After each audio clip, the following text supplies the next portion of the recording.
അച്ചോ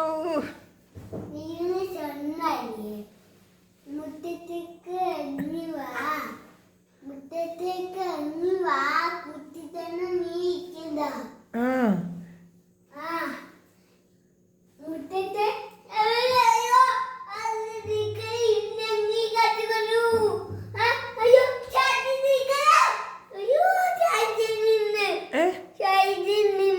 സൈഡിൽ നിൽക്കുന്നുണ്ടോ?